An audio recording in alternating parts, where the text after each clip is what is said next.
여러분 안녕하십니까. 잘난치 않은 우군입니다. 10월 14일 오후 3시 반 돼가고 있습니다.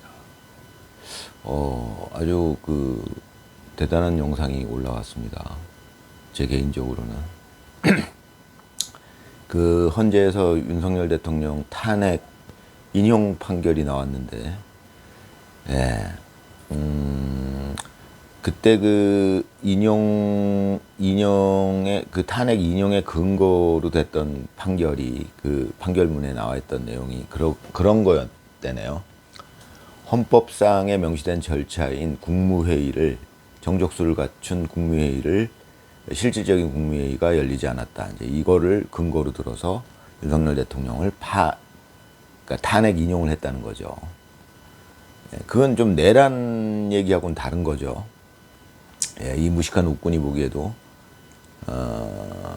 내란이라는 것은, 그래서 이제 그게 성립이 안 될 것 같으니까 그때 정청래니 뭐니 찾아가가지고 내란을 뺐어요. 탄핵 사유에.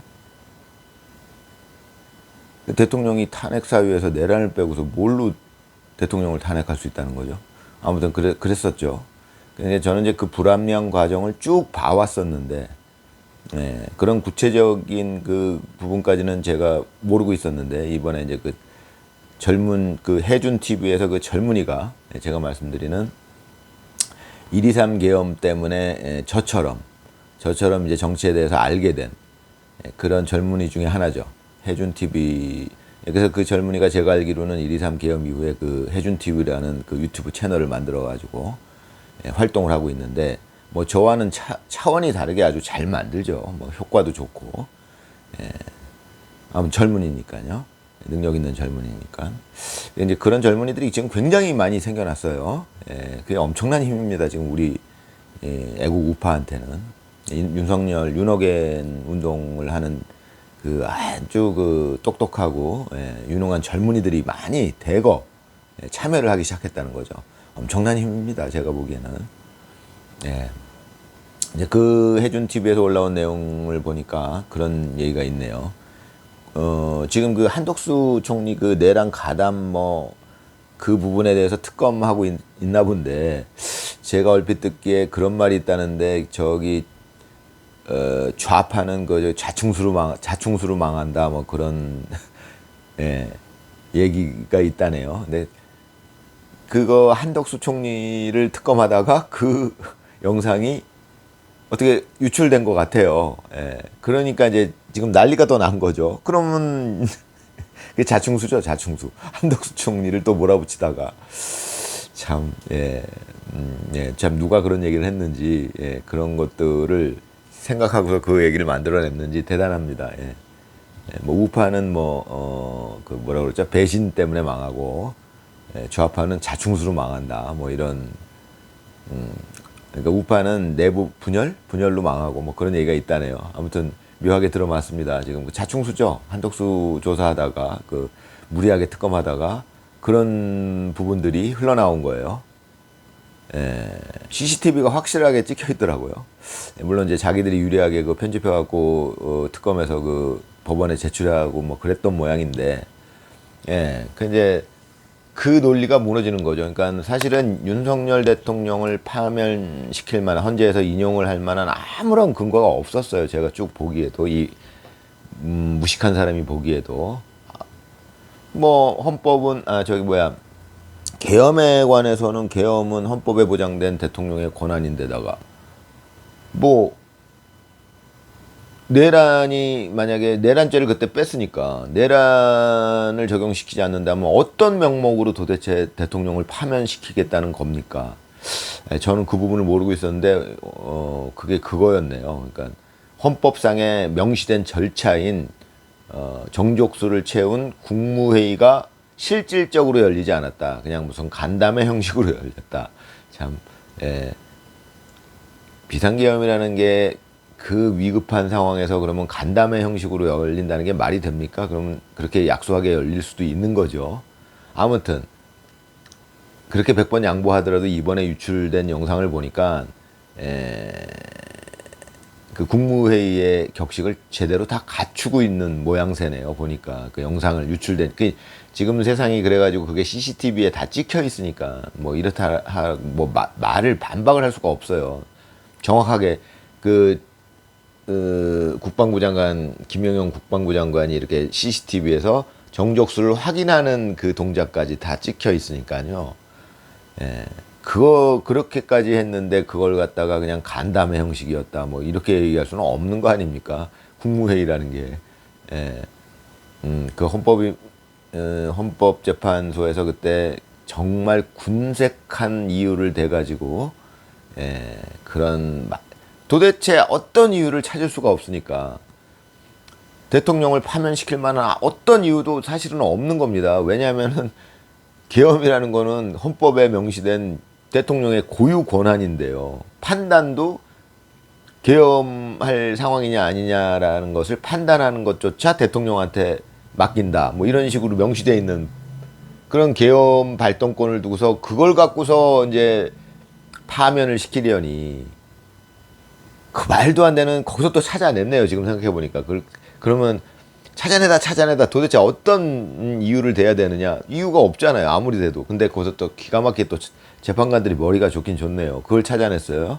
헌법상에 명시된 절차인 정족수를 채운 국무회의가 실질적으로 열리지 않았다. 그러면 실질적으로 열리지 않았다는 건 형식적으로라도 열렸다는 거 아닙니까? 참 웃기는 진짜 참 그 의도가 참 어이없는. 요즘에 저는 그때 그 유명했던 그 누구죠? 그 임시 재판장 역할 했던 그 이름도 기억이 안 나. 문영배. 아유, 그 인간 같지 않은 놈 또 나와가지고 뭐라고 떠들대요. 아유, 참. 그 인간 같지, 뭐, 재판관이 그 중계가 다 되고 있는데 그게 뭡니까? 그 뭐, 시계를 갖다가, 해시계를 왔다 갔다 하면서 뭐 시간이, 그거를 제가 다 봤는데, 저만 봤겠습니까? 온 국민이 다 봤는데, 그런 말도 안 되는 재판을 한 놈이 낯짝 두껍게 나와가지고,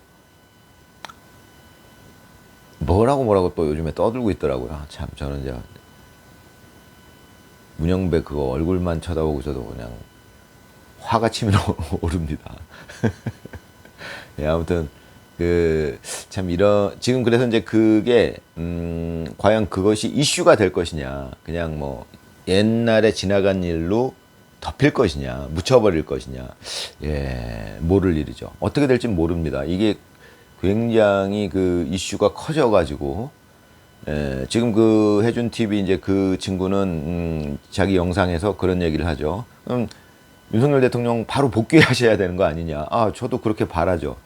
근데 현실적으로 그게 과연 가능할 것이냐. 이제 이미 뭐 잘못된 재판이든 뭐 결론이 나와가지고 지금 이제 시간이 이렇게 흘렀는데 새 대통령까지 뽑아놨는데 과연 그게 가능할 것이냐.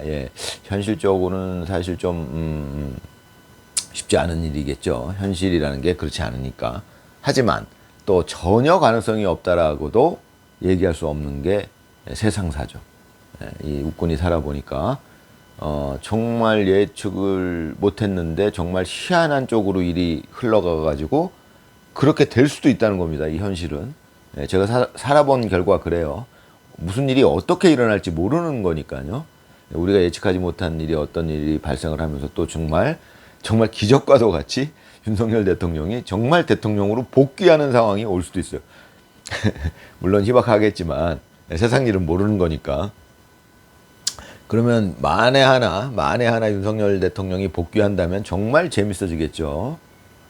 이재명 대통령은 뭐가 되나요, 그러면? 다시 재판 받아야겠죠. 대통령직 내려놔야겠죠.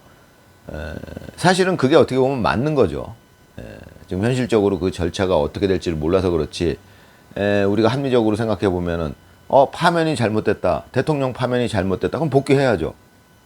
그럼 지금, 대통령의 파면이 합법임을 전제로 해서, 새 대통령을 뽑았으니까, 그럼 새 대통령 그거는 무효로 하고, 전직 대통령, 복권해야죠. 해갖고, 대통령직 복귀해야죠. 물론 거기에는 뭐 엄청난 뭐 논란이 있고 뭐 또 법적인 뭐 문제도 뭐 설왕설래가 있겠죠. 쉽지는 않겠지만 저는 뭐 개인적으로 그런 일이 일어났으면 하고 바랍니다. 그게 원래는 합리적이니까요. 인간들의 일이라는 게 불합리하죠. 불완전하다는 겁니다. 박충건 의원의 영상을 보니까 박충건 의원이 그 북에서 이제 월남한 그런 의원인데 젊은 사람인데 그 친구는 이제 그 친구가 얘기하는 걸 제가 들어보니까 자기는 이제 북한에서 살다가 대한민국으로 넘어왔는데 그래서 이제 자기는 열심히 공부를 했다. 도대체 이 자유국가들의 그 체제 그런 부분들 이제 그런 것들을 이해하기 위해서 책을 여러 권 보면서 이제 공부를 했다. 심정적으로 이해가 되죠. 제가 박중건 의원의 입장이더라도 자기는 이제 그 북한 체제에서 살았으니까 새로운 체제 이제 이 자유주의 체제는 어떤 것이냐에 대해서 당연히 궁금할 수 있고 많은 연구를 했나 보더라고요. 그 친구가 똑똑하더라고요. 제가 이제 얘기를 들어보니까. 그러면서 이제 그 친구가 하는 얘기가 한마디로 얘기해서 그러면 좌파냐 우파냐는 좌파들은 이제 그 친구 얘기입니다. 자기가 쭉 보니까 결론은 좌파들은 인간의 불완전성을 인정하지 않는다.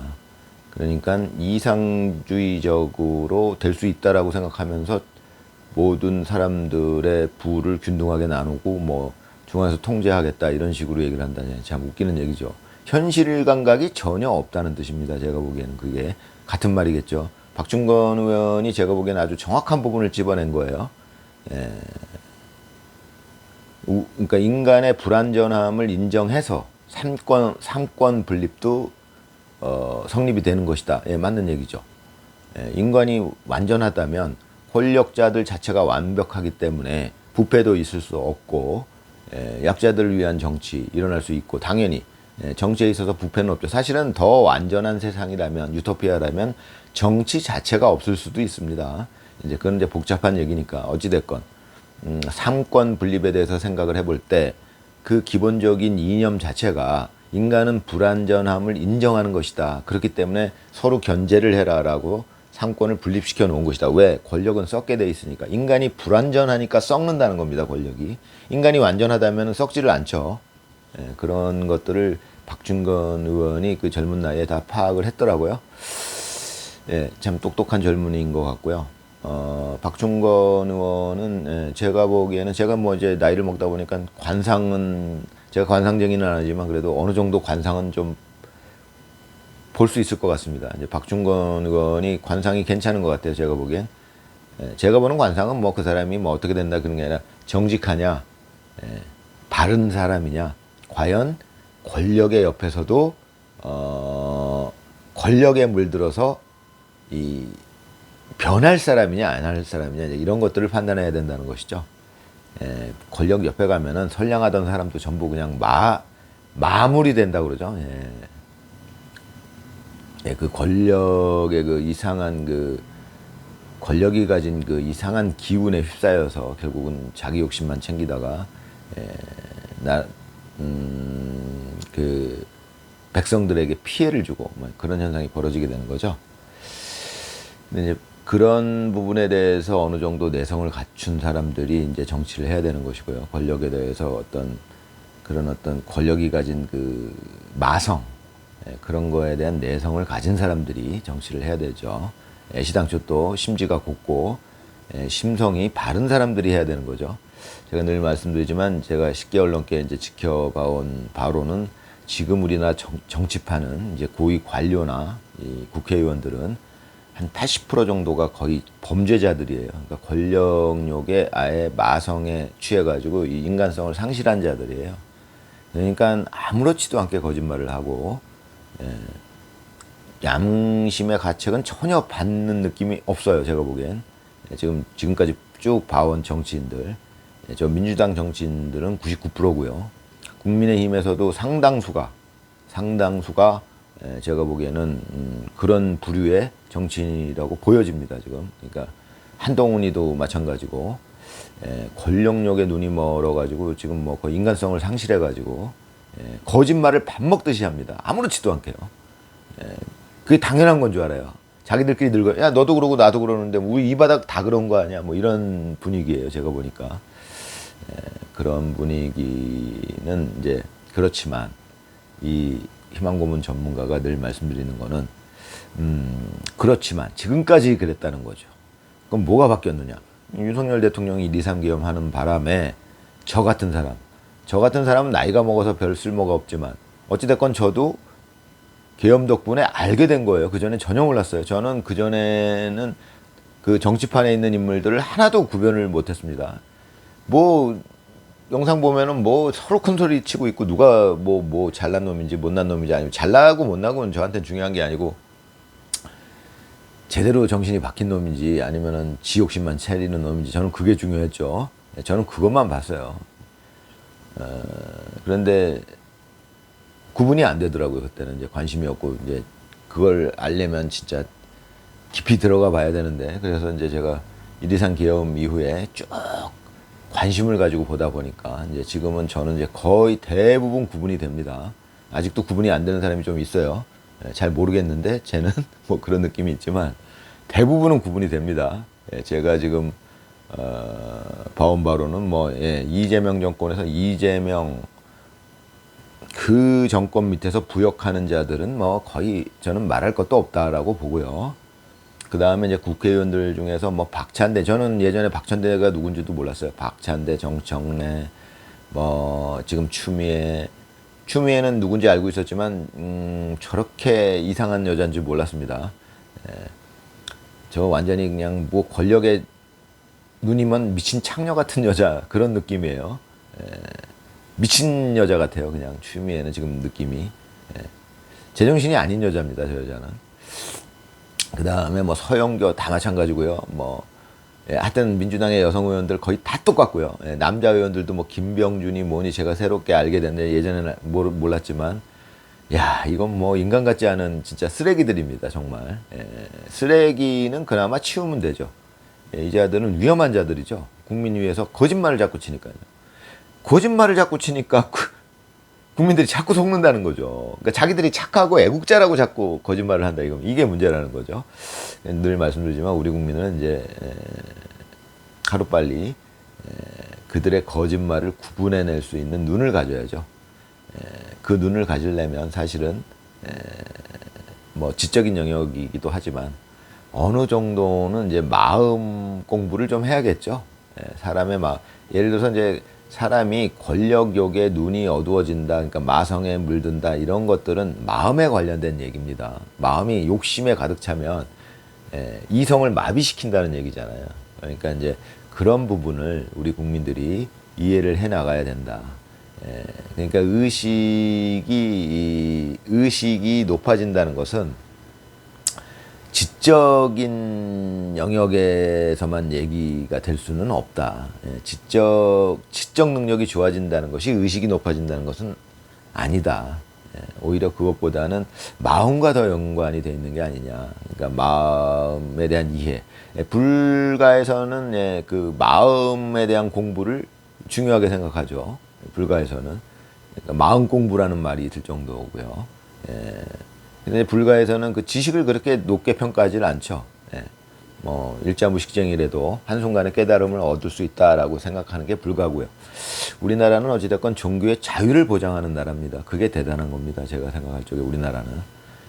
물론 미국도 그렇지만 종교의 자유가 있는 나라. 그 대단하죠. 어떤 종교든 품는 나라. 그 우리나라의 품격이죠. 우리나라의 그 그릇이죠. 그 나라에도 인물에도 그릇이 있지만, 그릇의 크기가 있지만, 나라에도 그릇의 크기가 있어서 종교조차 품을 수 없는 나라들이 많아요. 그래서 자기들 뭐 특정한 종교만 뭐 저거 하고 나머지는 다 배척해버리는 그런 나라들도 많아요. 그러니까 인간으로 비유하자면 그릇이 작은 거죠. 속이 좁은 겁니다. 우리나라는 그렇지 않아요. 모든 종교를 다 포용합니다. 우리나라 자체가. 우리나라는 모든 기독교도 포용하고 불교도 포용하고 유교 이슬람교 어떤 종교든 우리는 종교의 자유를 줍니다. 그건 우리나라 전체가 모든 종교를 포용한다는 얘기죠. 저는 뭐 늘 말씀드리지만 우리나라에서 늘 전통적으로 내려온 종교는 하늘을 믿는 종교다. 예. 우리는 뭐 특별하게 무슨 뭐 단체를 만들고 그렇지 않지만 우리 정서에는 그 하늘을 섬기는 그런 정서가 있다. 네, 저는 이제 그런 것들을 나이 먹으면서 느꼈기 때문에 저는 무슨 일이 있으면 하늘에 기도 드립니다. 하늘이시여 이러고. 예. 아무튼 뭐 아주 뭐 그 젊은이가 만든 영상을 보고 제가 어찌됐건 그 뭐라고 그래야 될까요? 아주 긍정적인 그런 영향을 받습니다. 그 똑똑한 젊은이들이 그 친구 하나만 있는 게 아니에요. 지금 무수히 많은 젊은이들이 생겨났어요. 그들이 지금 애국 보수에게는 엄청난 힘입니다. 정말. 제가 보기엔 그걸 당할 힘은 없어요. 아무리 뭐 우리 위대한 이재명 당선자가 정말 그 기적 같은 능력을 보여주시고 계시지만, 정말 엄청난 능력을 보여주고 계시지만, 그렇지만 아무리 그 힘이 강하다 한들 지금 이렇게 똑똑한 젊은이들이 수없이 많은 숫자가 일어나고 있다는 것, 많은 숫자가 생겨나고 있다는 것은 일단 숫자가 중요하죠. 저 같은 사람도 한 사람으로서는 굉장히 미미한 힘이지만 저 같은 사람이 만약에 한 수백만 생겨났다. 그건 뭐 상상할 수 없는 힘입니다. 그러니까 그 숫자가 중요한 거잖아요.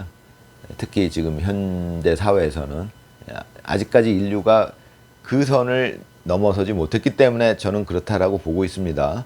지금까지는 그러니까 인류가 만들어낸 시스템 자체가 거기에 머물고 있기, 이거 더 초월할 수 있다라고 봐요. 저는 과연 어떤 형식이 될지는 모르겠지만 당연히 초월할 수 있을 겁니다. 발전될 겁니다. 그렇게 아무튼 즐거운 오후 보내시기 바랍니다. 감사합니다.